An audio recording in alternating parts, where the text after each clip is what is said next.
Moving on to the Arizona Cardinals. Last year they finished 8-8, 19th in offense, 25th in defense. They had made so many moves this offseason. A lot of big names moved to their team. They lost Kenyon Drake, Patrick Peterson, and Hassan Reddick, but they did gain AJ Green, James Conner, JJ Watt, and Malcolm Butler. A lot of big name free agents, a little bit on the older side, but if they can make an impact, this team is going to be pretty damn good. In the draft, they drafted linebacker Xavier Collins, the 16th overall pick, but his future with the team is in jeopardy because he was just arrested going 75-30 and was very disrespectful as he was being arrested. So we'll see what happens next. And they also picked up another wide receiver, Rondale Moore, in the second round. Eric, why are the Cardinals going to do well this season? Yeah, I mean, you touched on they were pretty active this offseason. AJ Green, now part of the squad. I think he's going to rejuvenate himself coming from the Bengals. JJ Watt is going to add just more to that defense that they built with the safety Buda Baker. Buda Baker is important for their success. He had a great year last year. I think he's kind of developed their defensive culture. They picked up standout center Rodney Hudson to the O-line. So, it's showing that they want to protect Kyler Murray because he's also a very good player doing well for them. So you're just seeing players are actually wanting to come to this team now, and they got DeAndre Hopkins last year, of course. So, they've become like a team that is drawing attention. I like their defense, as I mentioned earlier, but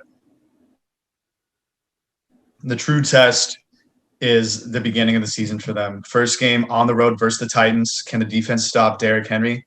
I think they can actually. Tannehill, he's still on the Titans, right? Yeah. Well, he's done good the last couple of years, but if they go in there and they find a way to beat the Titans, they're gonna set a tone for the season. Then they got the Vikings next. They'll win that.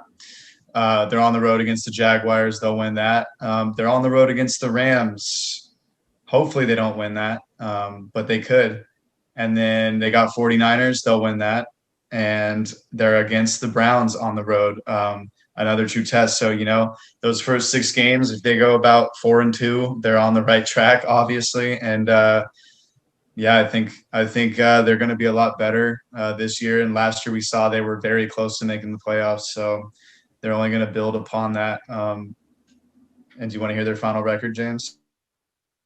They will in a second. I'm gonna let Trayden go first. Yeah. Oh yeah. Trayden, why are the Cardinals gonna suck, man? See, you can't say they're gonna suck because they're not. Because this division's strong.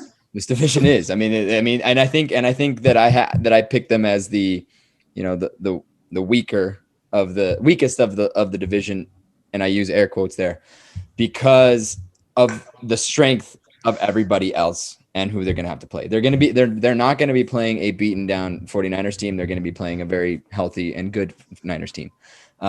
We could see a big bump from the Rams. The Seahawks always seem to be, solid contenders. So they're having to face stronger opponents in their division,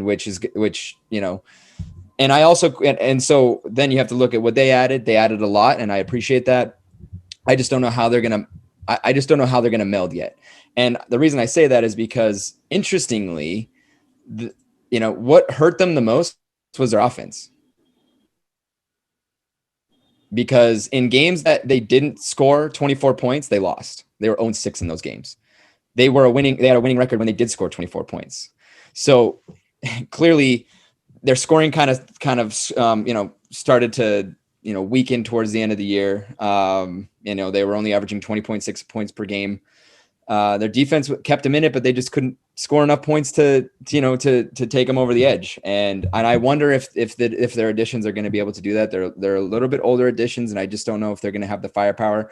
Their namesake says so, but I just have question marks at this point. Among other reasons, because they're in such a tough division. So I just see them struggling to gain a top spot in the division. What's the record going to be? I'm going to say 10-7. Okay. Eric, what's the record going to be? I got him at 10-7 also. Wow. I went 7-10. mainly because I think the defense is not going to hold up. That secondary is suspect as it is, but they didn't make any additions to it whatsoever.